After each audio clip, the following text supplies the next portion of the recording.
Now, I know that today's topic is one that everyone will have an opinion on, portraiture. I mean, this is a genre that has existed as long as art itself. I mean, there are entire institutions dedicated to portraiture. Our National Portrait Gallery in Canberra, the equivalents in London and Washington. And of course, portrait prizes are amongst the most popular ways of rewarding artistic talent. So right now, of course, and I still am not sure if I'm supposed to say Hota or Hota. What do you say? Hota, okay, Hota. I think Hota is like, subtropical. Anyway, the gallery on the Gold Coast that has the wonderful exhibition right now, Archie 100, so a century of the Archibald Prize. And I'm going to stand here and just admit right now, I haven't seen that show yet, but I'm really looking forward to seeing it and actually taking some of my students there. So, the Archibald Prize started in 1921, and I think, Michael, who we'll talk to, I think he's had entries about 5 or 6 times. So more with Michael on that. But, that's the oldest, and it's a much loved portrait award. And I've just been, I'll sort of click ahead here. Of course, William Dobell was a finalist. He won it 3 times. So I'm going to talk about this portrait a little bit later. But absolutely. So you will all have your own thoughts on portraiture, what it means, why it's important. The provocation I put in the synopsis, do portraits matter? Well, my answer is yes. And that's part of the reason for this whole session. But I can tell you that there are plenty of critics and thinkers out there who, think portraiture is less important than it once was. Well, we're here to think about why it absolutely still does matter. And I know that Michael is someone who is a firm advocate for the importance of portraiture. And of course, in all of this, we cannot forget about self-portraiture. I was really interested to read that since the inception of the Archibald Prize, only 13 self-portraits have won by 11 different artists. So Brett Whiteley won it twice, and William Robinson won it twice. So, of course, we all know William Robinson. So that's another talk, actually, like the Archibald Prize. And I'm sure things like that are happening on the Gold Coast. So just a heads up that that's a great venue to visit and think through this topic some more.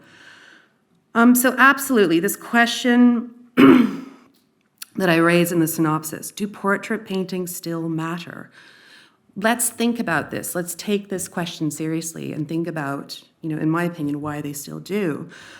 This may seem to you one of the most familiar and by now conventional genres in the history of art. I think to answer it, we need to think through how portraiture is always more than just showing a likeness. It's never just about a likeness. We're interested in how character comes through. We're interested in ancestors. We're interested in, for more personal reasons, relatives, grander scale, like heroes of history. And, the idea of preserving a face for posterity. So there's lots of different reasons to think about and consider why portraiture matters. And of course, some of the examples I'll show will be about elevating individuals and including artists, especially with self-portraiture. So more on that in a second. I think of all the topics I've taken on this series, this is easily the biggest and seemingly most exhausting or insurmountable in a way. It is a big, huge topic. And I have many colleagues at UQ who would start it in a different way. You could start with Roman coins or statuary. You could start with Egyptian monuments. You could start with medieval saints. There are all kinds of entry points into thinking about a history of portraiture. So this is a history of portraiture. It's obviously not the history of portraiture. And I have to say that in making my selections for today, I was heavily inspired by what I was seeing in Michael's exhibition. I really wanted to reflect on this notion of like a hyper-realism for painting. His technical prowess is incredible, and his ability to create something that looks like a photograph, absolutely stunning. So a lot of my examples follow in this mode. And for me, my temporality is mostly early modern. That's the realm that I teach and research in. So I wanted to really give you some interesting examples from, Renaissance and Baroque art. And my examples, yes, they are mostly European, but I do not wish to discount other cultures or zones. Equally, I can't cover everything in an hour. So there's a process of curation, I suppose, that happens anytime we put together a PowerPoint like this.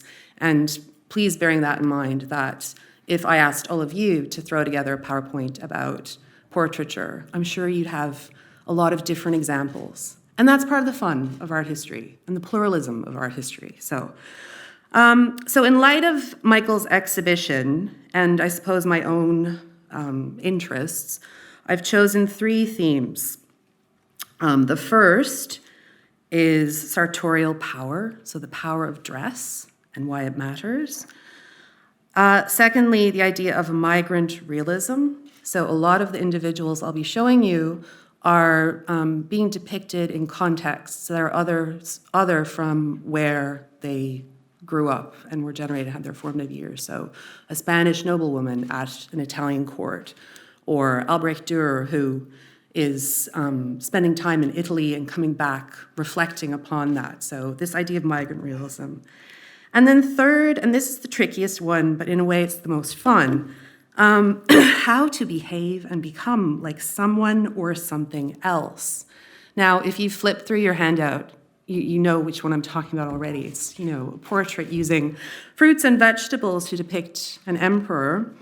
But I want to take this notion very seriously. I do think with portraiture, and particularly self-portraiture, this idea that we can metamorphose into someone or even something else is exciting and probably one of the ways that this genre does stay very alive. So in my choices, you'll notice some similarities, mostly bust or 3/4 length, mostly painted in a hyper-realistic manner. And of course, the period in which I specialize, early modern or Renaissance and Baroque, is a special moment during which the portrait and self-portraiture become especially prominent. There's a reason we refer to that period as early modern, because there's so many links to what we would qualify as modernity, right? So it's about those echoes and that kind of relationship. Those are things that we want to consider today. I think also with the rise of humanism, individualism, the interest in great deeds and actions that we see happening in the Renaissance, and this era before photography, right? A portrait is so crucial and important and matters enormously. And I want to think about them as, importantly, we must understand how what we see is the result of a series of encounters between an artist, and their subject. Even if it is themselves, they're encountering themselves in that self-portrait over and over and over again. I mean, a self-portrait in some ways is, it's pretty handy to have yourself as a model. You don't need to arrange for the sitting and all this stuff. So more on that in a second. All right, so let's look at some pictures.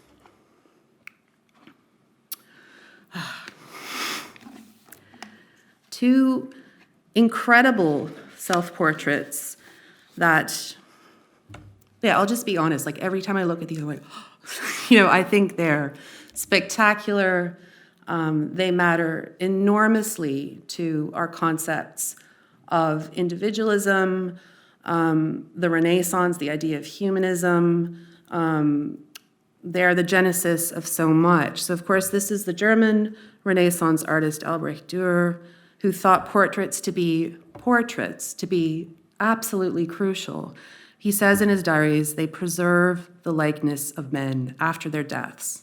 That's really important. And in his practice, he depicted plenty of important individuals from his hometown of Nuremberg and his travels abroad. But in fact, one of the most important things that he did was to depict himself. And while the self may now seem a very obvious subject for an artist, examples of self-portraiture are isolated and rare prior to the 16th century. So Dürer is doing something very new and fresh in his determined exploration of his self as a subject. And, before probably the next artist to really go down this path is Rembrandt. And then we have to wait again. There's isolated instances, but the idea of, the selfie, which is so ubiquitous now, like, yes, let's just put it out there. The self is now just, a completely normal subject. We have to imagine ourselves in 16th century Nuremberg and understand that this was new and novel. So why do these self-portraits continue to resonate? And this is something I'm going to look forward to talking to Michael about, because he's used this phrase before in some of his interviews and thinking about his own practice. There's a Renaissance theorist, Leon Battista Alberti, and he sort of publishes this idea, but it had circulated before. The idea that the artist always puts something of themselves in their art. So every painter paints himself. It's a sort of Tuscan proverb, and it becomes ingrained in a lot of the thinking around not just portraiture and self-portraiture, but art in and of itself. And this claim continues to carry huge appeal and underpins familiar thinking. So self-portraiture is at the core of sort of narratives of the self and is often thought to embody values such as democracy, freedom of speech, equal opportunity. And we can see this in Renaissance literature as well. So if you think of Montaigne and his whole project of writing essays where he reflects on just about every single thing, there's countless essays, or Shakespeare's individualism, There's a line in Hamlet when, Polonius says to Hamlet, "To thine own self be true." And that's something that we see as part of this surge of individualism happening in the Renaissance. So in all of that, the self-portrait is thought of as character building, allowing for emancipation from external constraints, religion, politics, a kind of authentic act. Yeah? So it's a really important moment we see with Dürer here. And with his self-portraits, Dürer changed how artists were viewed, and in turn, how artists viewed themselves. So, always consider, it's not without its problems. We must consider every work of art as mediated. The artist is making decisions about what to do. The whole notion of self-presentation coming out here. Do self-portraits offer unmediated access to an individual? Or are they more pragmatic and planned than might seem? And so for both the quantity and I suppose quality of these images, Dürer has repeatedly been singled out as anticipating and even embodying modern conceptions of individuality. Okay? More than this, he's one of the few artists of the period for whom we have extensive autobiographical material. He wrote diaries, letters. He was obsessed with his family tree. He kept careful notes on a family he felt was dying out because he had no heirs. So there's this copious amount of literature that we can attach to Dürer, and that's quite rare for the period to have so much. It's nice being a Dürer scholar because you got lots of stuff to look at. I always remember when I was studying and colleagues, friends who were doing medieval stuff. They're like, I don't even know the name of whoever made this work I'm looking at. And so it's not like a coincidence that with this serious attention to the self, and again, this is something I'm going to have fun talking to Michael about, there is this conscientious and programmed approach to here I am presenting myself in these paintings. He also did sketches of himself. I'm showing you just a small, probably the most spectacular of these self-portraits, but there are others as well. So with his painted self-portraits, we can see themes like social ambition, pride in his profession, pride in his northern heritage, and this is where this idea of the migrant realism comes in, and preparation for posterity. So there's any number of themes that we can tease out here. So having a look at the image on the left, 1498, so he's 26 years old in this image, and Durer, he just loved to show himself in kind of courtly garb. So he's, wearing here this kind of collarless shirt, finely trimmed, with embroidery.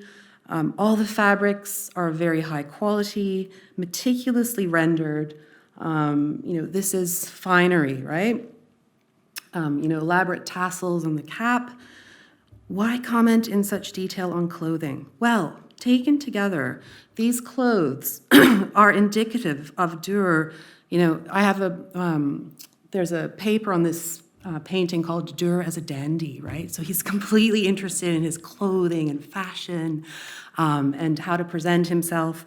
But he's not just a dandy here, he's kind of a rebel, okay? In late 15th century Nuremberg, clothing was considered to be a visual manifestation of the social order.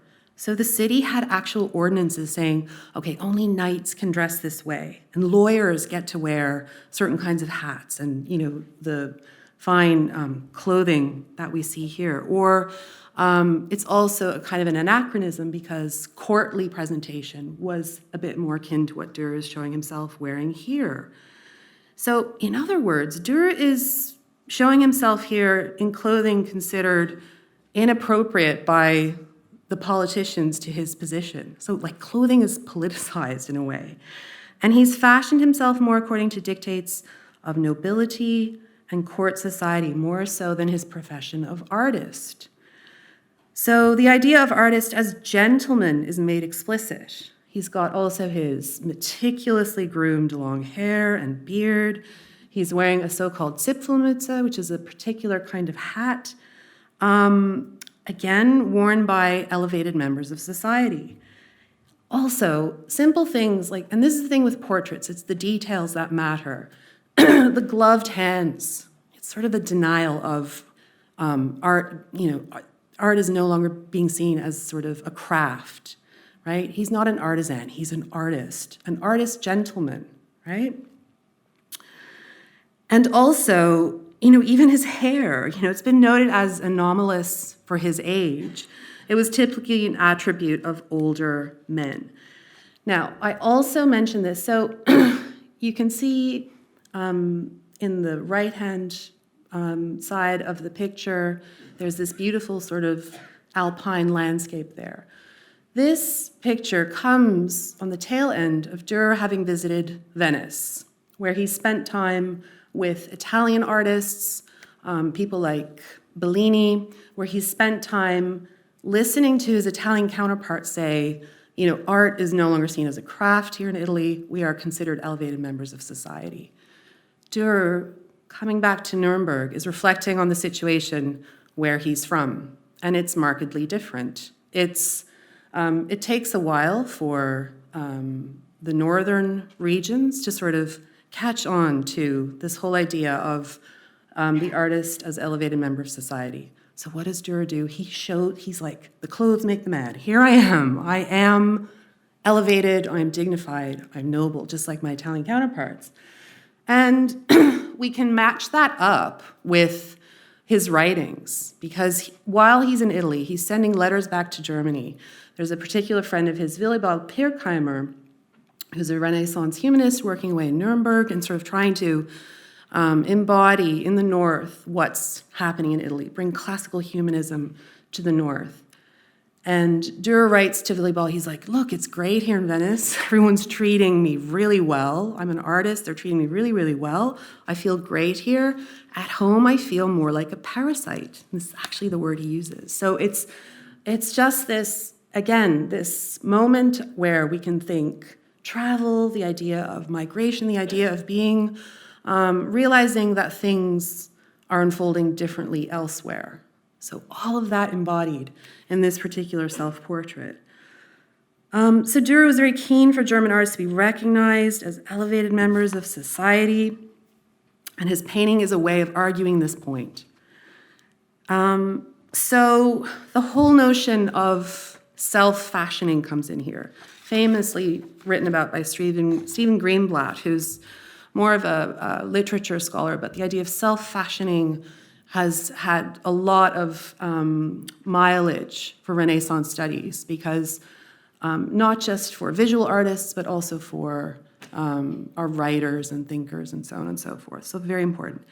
Now over to the right, and this is a great example of, you know, when you're posing, if you're posing the family for a portrait, and you're, okay, just turn a little bit more, like, come on, let's fit you all in. You know, you're trying to get everyone to pose really nicely.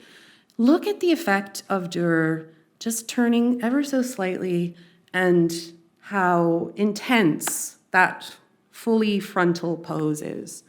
It's, you know, if I was there in the back, I'd sort of, you know, of the two, you're absolutely, it's impossible to turn away from the 1500 self-portrait, because it's this penetrating gaze, it's just whoosh, you know, right on you.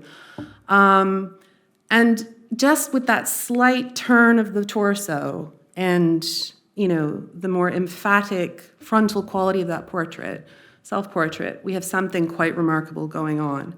So I mentioned the notion of Durer carefully fostering, propagating his own image and stature with the intention of earning a name for himself, and also a role in the afterlife. As I said earlier, he stated, painting preserves the image of men after their deaths, and that's a classical kind of idea. Here, Durer is actually, you know, if you kind of think, oh, is he trying to look a bit like Christ? You'd be absolutely right. I mean, he's painted himself here in the mode of what we call the Salvator Mundi motif, which is a Byzantine approach to showing God, basically, Christ. And Durer here is emulating that. So he's making an argument that was quite the norm with people like Leonardo, Michelangelo, Raphael, for the artist as almost a godlike creator. Just as God can create, so too can the artist. That's bold. So there's my bold and the beautiful. This is bold, okay? And beautiful, really. But this is absolutely a bold, intense statement for an artist to be making in this moment. It's absolutely astonishing. Like, nothing prepares us for that. I'm flipping through my art history book. There's no self-portraits. And then all of a sudden, boom, right? So it's a very intense moment. Follow-up is slow. There, again, as I mentioned, until Rembrandt, we just don't have as many self-portraits. So what I'm saying, what I'm arguing for here is just the sheer anomaly and, you know, intense reaction and reception that this kind of work would have had. Also, the clothing matters. He's wearing a richly designed fox fur coat that would be sported more by members of the aristocracy. Meticulously groomed hair and beard again. He stresses his achievement and his German origins in the inscription. So again, you have that pride in, I am from the north, I'm from the German lands, and I am a, you know, artist with godlike creative abilities. And again, that notable affinity with the Salvator Mundi, the Byzantine approach to showing Christ. Also, thinking about all those letters I mentioned, Durer, it's so funny, he almost anthropomorphizes his clothing. He's like, Willibald, I'm here in Venice, my coat says hi. It's kind of unusual, it's very strange, but he's investing those garments with, you know, human-like qualities and understands their capacity to communicate. And he's writing about all the pieces of clothing he's gathering on his travels. He's very proud of that. He does a little self-portrait in his letter. He's always emphasizing his beautiful, long, lustrous hair. So I guess the idea of Durer as a dandy works, but also Durer as someone who fully understood sartorial power, how clothing matters and what it can do and what it can achieve. So two remarkable self-portraits in which social ambition, professional pride, proto-nationalism, preparation for posterity, the artist as divine creator, the irreducibility of art, these are very powerful works indeed. So this is my starting point for thinking through not only portraiture, but also self-portraiture. And absolutely, we can see some of these ideas percolating in the Michael Zavros show. All right, let's look at something else. Again, this is a completely stunning and spectacular work that I wish we could all be standing in front of right now in the Uffizi, but this idea of the validation of the self and validation of the artist is really important for the 16th century. And I've called this session The Bold and the Beautiful, not, as a kind of slight nod to the soap opera, but because we will look at the lives of, particularly in the 18th century, of some figures whose lives were a little bit like a soap opera, but also because I'm interested in these moments in the history of portraiture, which are just so striking and, quite unique and really stick out for their bold kind of vision. Here is another statement about a sitter who finds themselves in the position of immigrant. So our artist here is Agnolo di Cosimo, who is better known as Bronzino. They say sometimes because of the color of his skin. He's firmly 16th century artist, so his dates are 1503 to 1572. And he's depicting here Eleonora of Toledo. So she's a Spanish noblewoman who at the age of 17 was married to the powerful Italian ruler Cosimo de' Medici, the Grand Duke of Tuscany. So she is an immigrant to the court in Italy. She's coming from the Spanish situation. At the age of 17, she was married to Cosimo, and she's depicted here with their 2-year-old son. Now, you might say there's an aloofness about this portrait, as with the Dürer, and certainly it doesn't appear to be the most intimate bond between mother and child. It's like, does she even want to be there? Like, if you just, hands mean a lot in portraits, and the awkwardness of that embrace is palpable. And again, this is when I suggest that portraits are so much about character, and we must think through this sitter and the relationship to the court where she finds herself. She's coming from Spain, where the court etiquette is really intense and specific and, very stiff, a court really known for its formalism. And then she's arriving in Florence, where things are a bit different. But that goes some way to explaining how she's positioned here. It's interesting, historians suggest that the marriage between Eleonora and the Duke was true love. They had met in Naples when Cosimo had sought Eleonora's hand in marriage, and her father, in fact, suggested that Cosimo marry his firstborn daughter instead, but Cosimo's like, no, I want the second, which is unusual for the period, right? So that's the suggestion for why they truly loved each other. The other piece of evidence given there is that it was rumored Cosimo never took a mistress, which means he must have loved his wife. I know it's very dodgy. We're talking different times. That's the proof. Oh, he didn't. Anyway. So more than this, she's a really interesting figure. And this is the thing. Of course, with portraiture, we love to know the stories and the character and see how much of a personality shines through in that relationship between the painter and the sitter, like how much gets communicated. And I think she's just such an interesting historical figure because she was given for what the time was a remarkable suite of responsibilities for a woman, for the wife of a Medici Duke. She always acted as regent when he was ill. She's been described as one of the first ladies, so like akin to the first lady of the White House, a consort, a very modern woman, right, for the period. And, she's 23 when this portrait was done. It's about 6 years after their marriage. She would give birth to 11 children. Oh my God. And this is, this is sometimes described as the first state portrait to actually include a likeness of the ruler's heir as well. But it's interesting because Giovanni is in fact her second child. There's no portrait of her with their firstborn, which is kind of interesting, especially given she was the second-born and chosen by Cosimo. So I think there's something to this.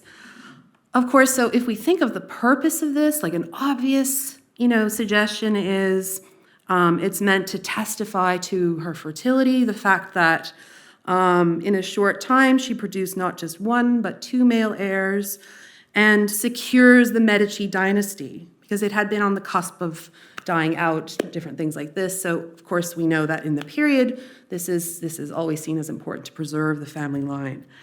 And consequently, that security of the dynasty.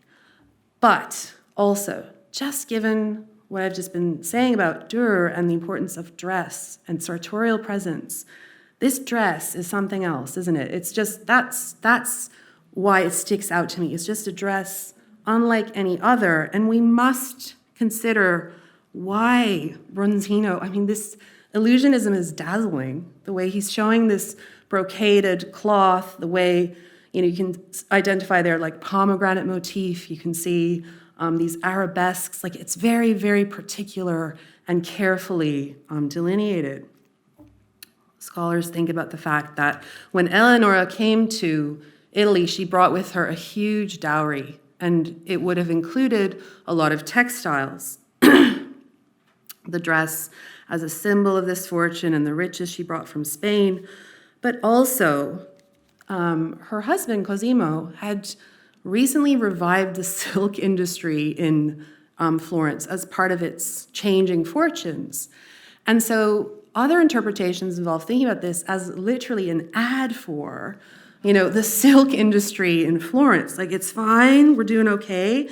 A direct advertising for that industry, and particularly like that kind of black brocaded material. My understanding is the black, the color, that is difficult to procure. It's and the extensiveness of it here, and again, Bronzino's dazzling articulation of it. It's not like she just put on any old thing for her portrait. There's an intentionality about this that is quite remarkable to think about. Okay, now for something completely different, really.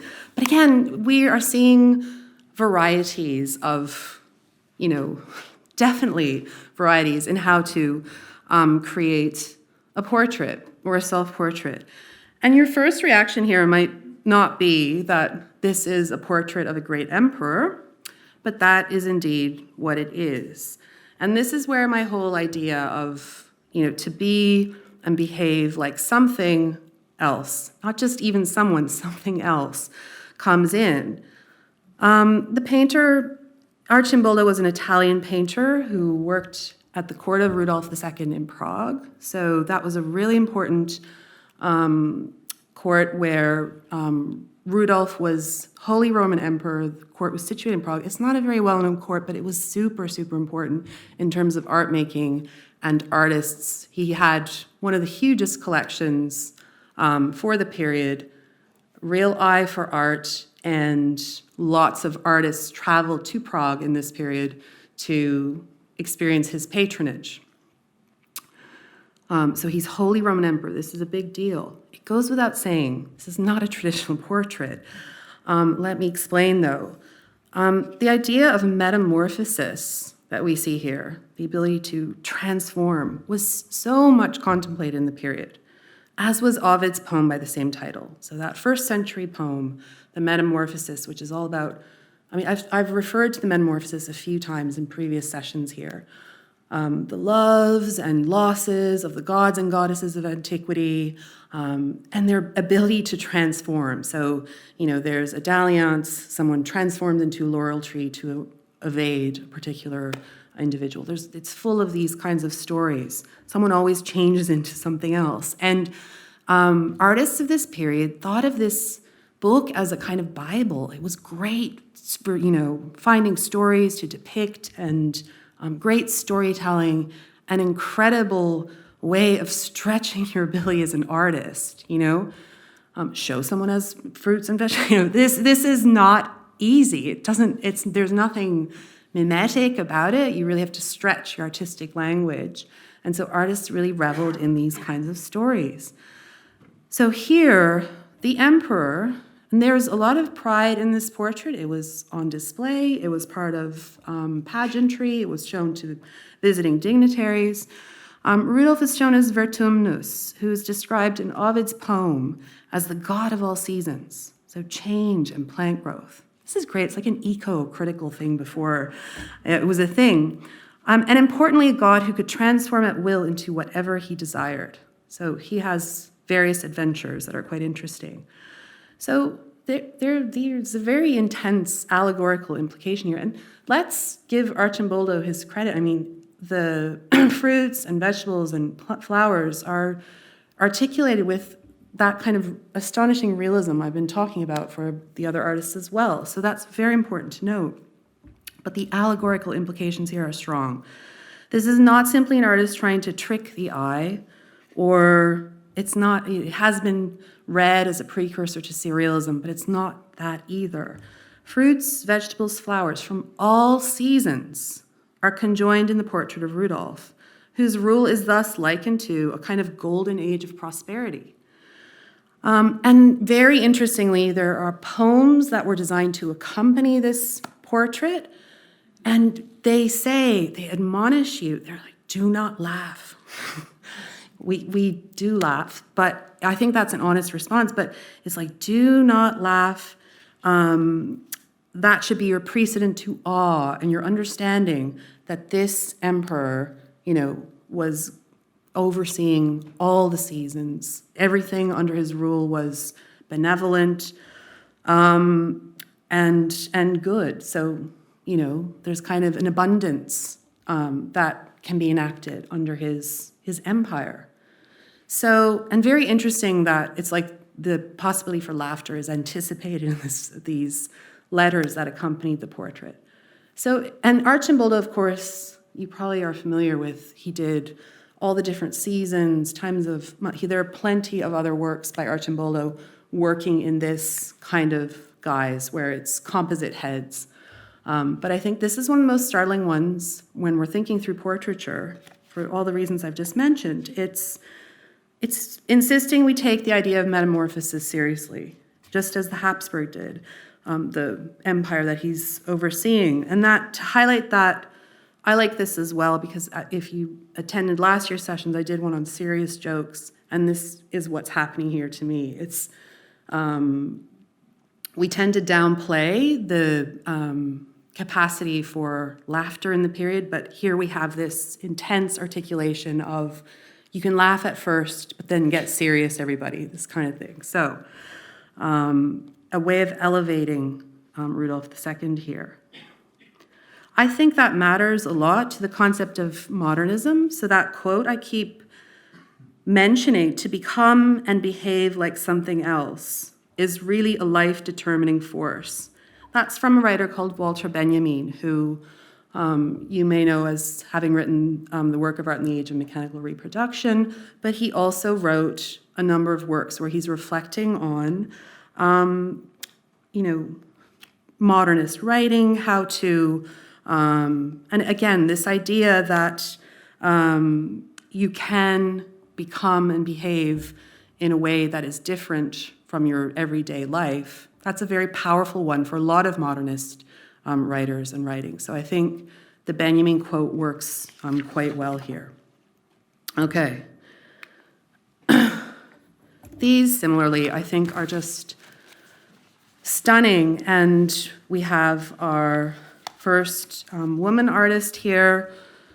And I'm jumping ahead here a bit with the chronology. I mean, we're firmly now in 18th century portraiture, and 18th century portraiture is an incredible zone to think through. There's plenty of pictures of aristocrats. I remember when I was studying art history, I used to sort of steer clear of the 18th century. I wasn't so interested in these portrayals of powerful individuals. I was more interested in like German expressionism at the time, but now revisiting, and as a teacher, I see so much going on in these works that's really, really important. And I've reached the point in my lecture where I want to think about how portraits could often cause scandal or be on the receiving end of harsh criticism, as the Archimboldo one was sometimes. And that the politics of portraiture that marked the 18th century so dramatically is really important for us to think about. So there's sartorial power in what people wore, but equally what they chose not to put on. And just as politics oscillated, and this is one of the most volatile periods, with on the eve of the French Revolution, with Napoleon on the rise later, to think through that history in terms of portraiture is a really great way to enter into the mindset of the period. So 2 works here by Elisabeth Vigée-Lebrun, and she really had an international reputation for her very stylish portrayals of royalty and aristocratic society in France. Very early on, by the age of about 15, she had a modest clientele for her portraits, and she was very meticulous about keeping lists of who she portrayed and how they sat for her and how long they sat for her. And so we know there was a very high social status for her sitters. In terms of nobility, she got a lot of royal commissions. But interestingly, there are these notes of informality in a lot of her portraits. As I mentioned, you'll know this was a tumultuous period in French politics. And for Vigée-Lebrun, so on the eve of the outbreak of the French Revolution, Marie Antoinette is one of her very good friends. So you can imagine where she's positioned on the side of what's happening politically. And she painted about 30 portraits of Marie Antoinette, including this one. So this is Marie Antoinette, of course, doomed to be executed by the revolutionaries. And what's also scandalous here is she's showing the queen in kind of en chemise, so like in a sort of almost undergarment type thing that you wouldn't normally be shown wearing in public. It caused a scandal. Like we can look at this now like, oh yeah, okay, Marie Antoinette, very conventional. But in fact, again, the clothing matters because this was, when it was put to the salon, the jury insisted it be removed because it was showing the queen in far too an informal way. So, wow, careful, watch out, highly criticized. Vigée-Lebrun, I think there was a solo show for her in New York. I think it was during the pandemic. It was terrible. Like all these important shows happened during the pandemic. It was very frustrating. And notably, a couple of very important women artists. So Artemisia Gentileschi had one of her first solo show at the National Gallery in London, and then the pandemic happened. And I think, if I'm thinking correctly, Vigée-Lebrun also received, finally, much overdue attention, and I think it was marred by the pandemic. But anyway, this is recorded, unfortunately, so if I'm wrong, it's on tape. But anyway, it doesn't matter. It's worth checking out the details on that show, because as I said, very important that these artists get the prominence they deserve. After 1789, she goes into exile for about 12 years, and she writes a lot of very interesting memoirs, very worth reading, intimate accounts of the life of a woman artist in the orbit of like French court society in the 18th century. And this brilliant, really lovely self-portrait on the right, where she's got this almost like a bouquet of brushes, her palette, the artist at work. In the history of portraiture, you'll find when women do a self-portrait, they're often showing themselves in the act of painting or holding the attributes of a painter, which is quite an interesting thing to observe. And I think that there's a freshness and accessibility and wondrous quality to that. So Vigée-Lebrun, very noted for the informality of her portraits and self-portrait. Very unlike Ingres, okay, who's a neoclassical painter. So, Vigée-Lebrun's dates are 1755 to 1842.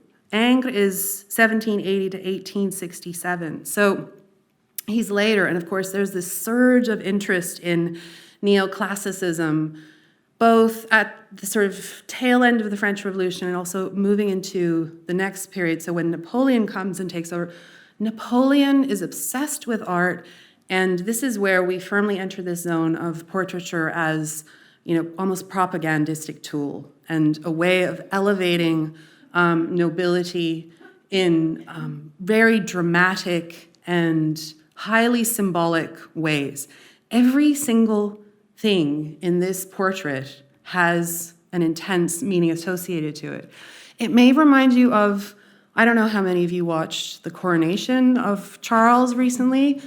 It took hours. I remember my daughter just saying, is he gonna get his crown or what? Because and I'm not a royalist or anything, but it was still fascinating to watch them bring out each and every item, the bracelets of generosity, and talk the story about it and then put it on him. And then the scepter it took a really long time to get to the crown part. And that's what I'm sort of putting forth to you here. Napoleon crowns himself emperor. Before that, he really has to get dressed and have on these important robes that in every single element of it, there is an intense symbolism. So I'll just run through that a little bit, because so now we're talking propaganda, a programmatic attention, the fact this is an emperor who crowned himself, and how Ingres is sort of putting art into the service of this crown. So every single thing, this round-backed and gilded throne, almost giving him a halo-like effect. Oops. I thought that was this is the pointer here. Here sort of just absolutely articulating a kind of divinity for this emperor. The armrests here even have the imperial eagle, these ivory spheres. Everything is expensive, etc. You can see that for yourselves. A gilded laurel wreath on his head as a sign of rule and more broadly victory. Since classical times that had been the symbol. In his left hand, a rod topped with the hand of justice. The right hand, the scepter of Charlemagne. So he's likening himself to former Holy Roman emperors. We could go on and on. He's dripping with, sartorial excellence and the symbolism of past emperors and past, historical associations around the right to rule. I'm also fascinated, one of the scholars who I was sort of referencing for this talks about how he's even got a sword buried under these fabrics here, one of the most recognizable symbols of rulership, and it can hardly be seen because of the opulence of the ceremonial robes. These different black tips here. So this is the robe made of the fur of ermine, so that's a particular animal about this big. So we know there's plenty of them in this, and the very costly kind of garment, dozens of pelts built in there. And then even things like on the back wall here, it's a bit hard to see, but there's a crest, and that's not a crest that has anything to do with France, it has to do with Italy. So he's saying, I am, again, it's a representation of his right to power, not only in France, but in Italy as well. King of Italy. And for me, these details, what I find incredible here, as I said, I'm no royalist. I am fascinated by these articulations of power, but I'm also fascinated by Ingres' ability to just paint with shocking, this illusionism is so intense and breathtaking, and his capacity to make it look almost like a photograph. Again, you can see why I'm thinking about this, having looked at a lot of Michael's work, because there is a breathtaking realism here. Each and every symbol. So even here, so we have a zodiac symbol, but this is a bit in the carpet, everyone. It's such a specific detail.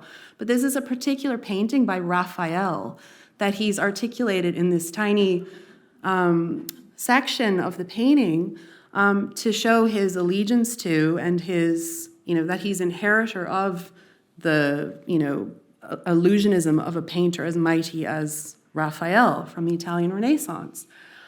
Just looking over here at the ivory sphere. So I guess the reason I've put this here is just to allow us to revel in that capacity for paint to have a breathtaking kind of illusionism that still is quite stunning. There's the total effect, but then we zoom in on these details and see, just going back,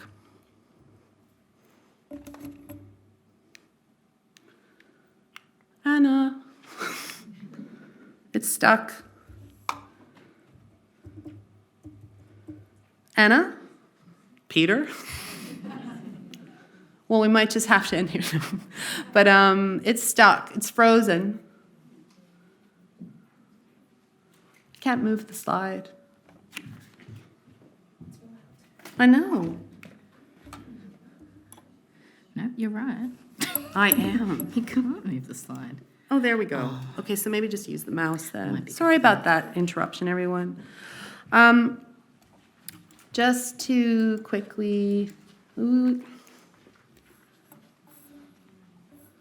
Anna, so what did you just do? How did you...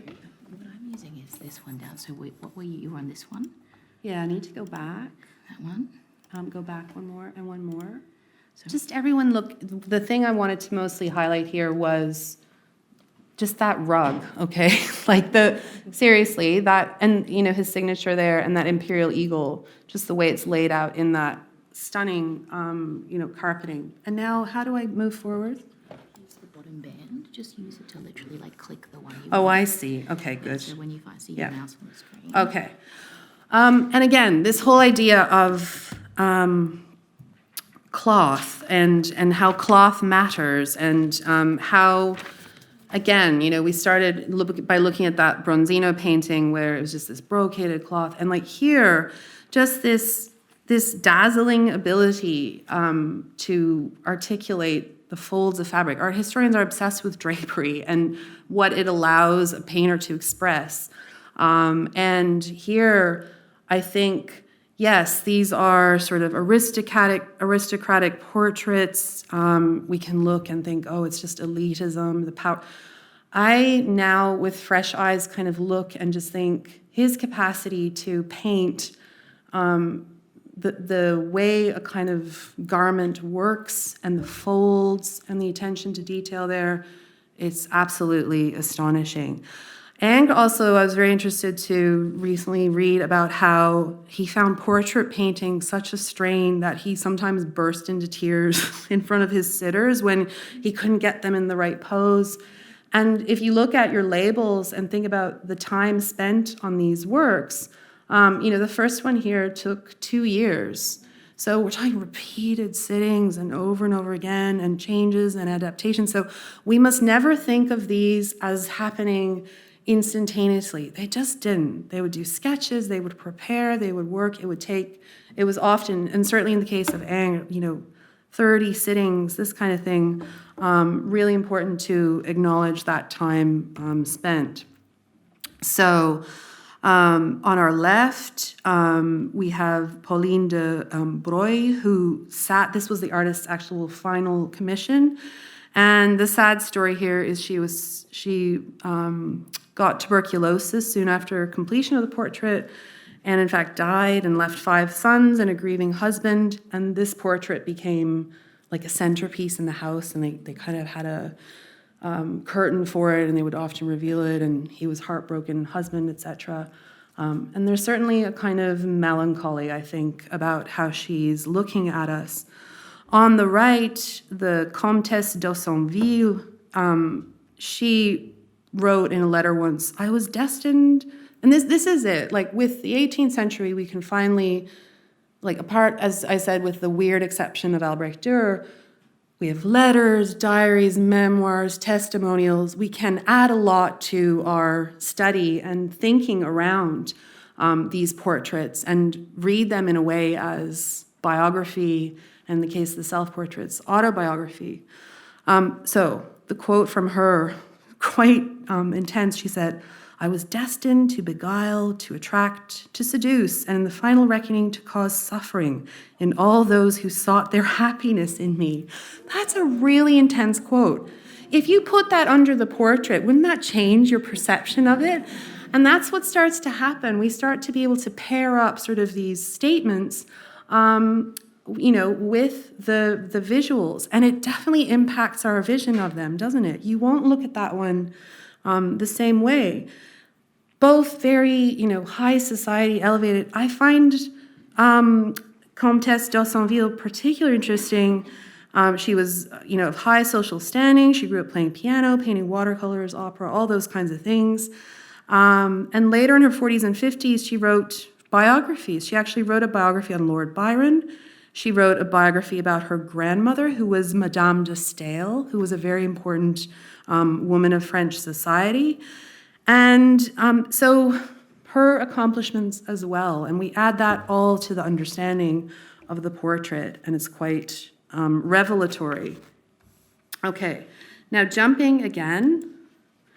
If anyone remembers way back when we had, this was soon after I came to Brisbane, but there was an exhibition of Impressionism and Realism from the Metropolitan Museum of Art. This is maybe 10, 12 years ago. And I remember the curatorial team, it's like, will Madame X be one of the paintings that come? This is a really famous work with this scintillating title of Madame X, painted in 1884 and in the collection at the Met. And, this is absolutely a fascinating story in terms of how Sargent came to paint her and also the personality that we have on display here.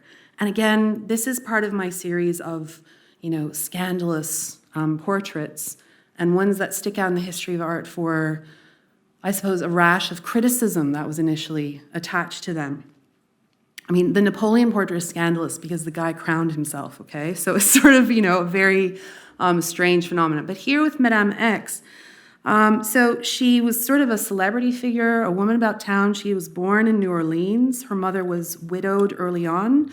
Her mother's husband, her dad, had been in the American Civil War. And then when he died, they moved to Paris. And so they're trying to enter Parisian society. And Madame X, whose real name was Virginie Amélie Avignon. And she married a banker more than twice her age, Pierre Gautreau. And so she's in Parisian society, but she's not a conventional figure in Parisian society. Again, she's an immigrant. She's trying to establish herself there. She is married to someone decidedly older, who I guess doesn't want to go out and party the same way she does. And she became known about town, okay? And so there's one comment from an American expat named Edward Simmons who described her like this. I remember seeing Madame de Gautreau, the noted beauty of the day, and could not help stalking her as one does a deer. This is actually a bit disturbing. Her head and neck undulated like that of a young doe. Every artist wanted to make her in marble or paint, okay? So she's known about town as not necessarily conventional beauty, but striking, right? One of these society figures. So she's struggling to climb to the top of Parisian society, and along comes John Singer Sargent, who is also an expat there. He's an American artist in France. He's craving French acceptance and was keen to make his mark. So the meeting of the two of them was like, again, expats working, to make themselves known. And they had 30 sessions together where he prepared to paint her portrait. Sargent chose the dress. This is a famous dress, the little black number. And there's plenty of preparatory sketches. So what we know is that she originally appeared with one of the straps down. It was hanging down in one of the earlier versions of the portrait. Scandal, right? The bare shoulder plus the wedding ring. I mean, think of the time we're talking about here. Was a scandalous combination. The painting goes on to the 1884 Salon, and the critics are scathing. Okay, so I'll read you a couple of these early remarks. When one stands 20 meters from the painting, it looks like it might be something, but when one gets closer, one realizes that it is only hideousness. I shouldn't laugh. Then another one. Sargent is below his usual standard this year. His portrait of the so-called beautiful Madame Gautreau is a caricature. The pose of the figure is absurd and the bluish coloring atrocious. So lots of criticism. They say Sargent never painted anything as daring subsequently. And then when he had the painting in his possession until 1916, a year after Amélie, the Virginie Amélie, dies in relative obscurity. So post-exhibition, they both had troubles. And ultimately, when Sargent is bequeathing the work to the Met, he says, "I should prefer, on account of the row I had with the lady years ago, that the picture should not be called by her name." And that's when it starts to be referred to as Madame X.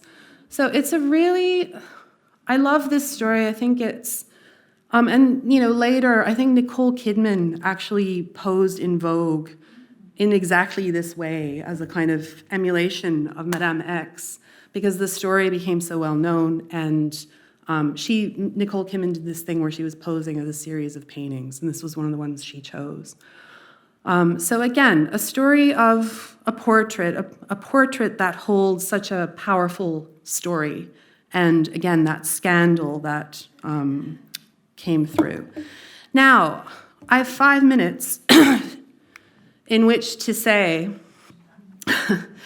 I think, so our collection, and I've shown this portrait by Anthony van Dyck before, but just to highlight, so for me, when I was doing research for this presentation and thinking through some highlights in our collection in terms of portraiture, this is absolutely one of them for me. And I feel like with all that detailing we did, moving through from 16th through to 18th, actually through to the 19th century, it gives us a chance to, I feel like some of our portraits need a fresh look and a bit more research.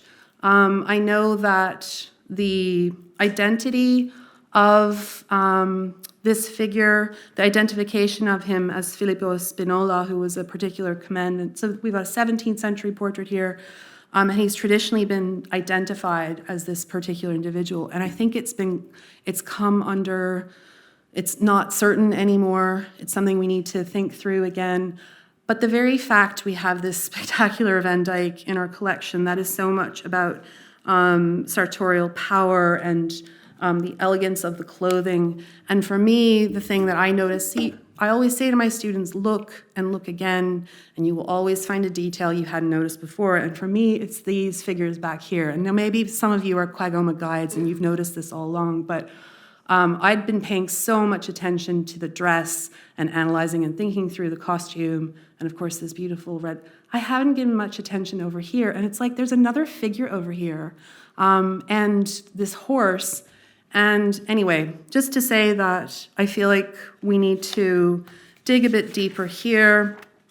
For me, another spectacular work in our collection is this one, which of course William Dobell's Cypriot has been really carefully analyzed, and conservation team did some careful look at it, and they realized that there's actually another painting underneath, and thinking that through has been really fascinating. Of course, William Dobell had a very controversial win at the Archibald Prize when he depicted Joshua Smith, a fellow artist, in a very abstract and kind of, so this is very different in terms of where I started with radical illusionism.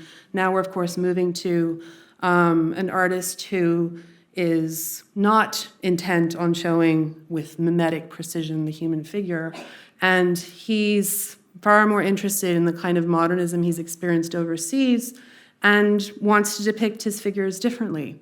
And the portrait of Joshua Smith that won the Archibald Prize was criticized for being almost more like a caricature of the individual. And there was actually a court case, I'm sure many of you know this story, and Dobell, again, almost like Sargent, like never quite recovered from that, is my understanding. But again, the Cypriot and the magisterial way in which he's portraying someone he knew when he was in England, a Greek waiter who he portrays in this incredible, and the hands have been likened to Bronzino, who we looked at earlier, kind of elegant, long, elongated, mannerist hands. And here's a quote from the report. It says, "This painting is a veritable record of the problems confronting a modernist painter who wished to refer both to classic Renaissance masters and also to more contemporary interior intentions. Dobell has gone beyond representation, has captured the essence of his friend and model, Gabrielides.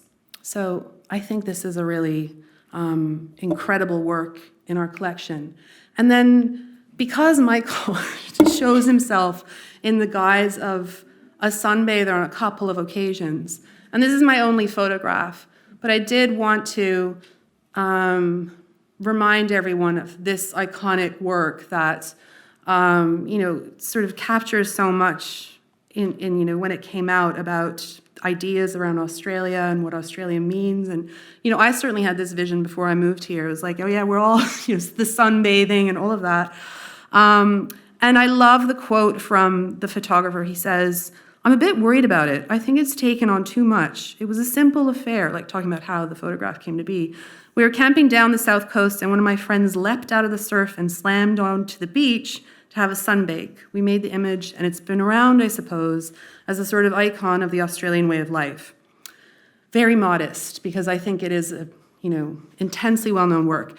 And now my last image, and I know this is going to come out of nowhere, but there's a reason, okay?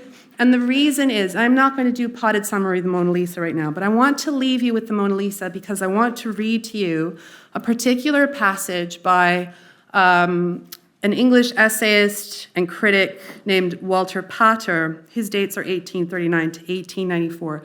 He wrote beautifully about Renaissance art, beautiful ekphrasis, almost like poetic approach to writing about different artists. Oscar Wilde loved him. It's breathtaking prose that he puts together. And the reason this is here is to say to you, it always pays to look and look again. Even at this work, which has been written about and absorbed and obsessed over by countless scholars, countless viewers, look and look again. And I want to read to you this passage from Pater, which I think is one of the most moving descriptions of the Mona Lisa, and articulates something about why we keep looking at it over and over again. He says, "She is older than the rocks among which she sits, like the vampire." That's great. "She has been dead many times and learned the secrets of the grave, and has been a diver in deep seas, and keeps their fallen day about her, and trafficked for strange webs with Eastern merchants, and as Leda was with Mother of Helen of Troy, and as Saint Anne, the mother of Mary, and all this has been to her but as the sound of lyres and flutes, and lives only in the delicacy with which it has molded the changing lineaments and tinged the eyelids and the hands.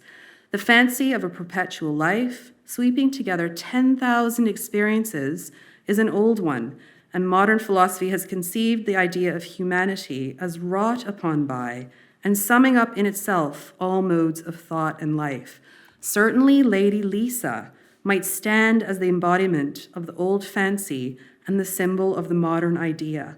That's amazing. Like all of that, as a way of imagining other lives. Or it's not Mona Lisa was painted and, it's poetic, it's ekphrastic, it's riveting, thinking of the Mona Lisa as a vampire, but also Saint Anne, but also this, but also that.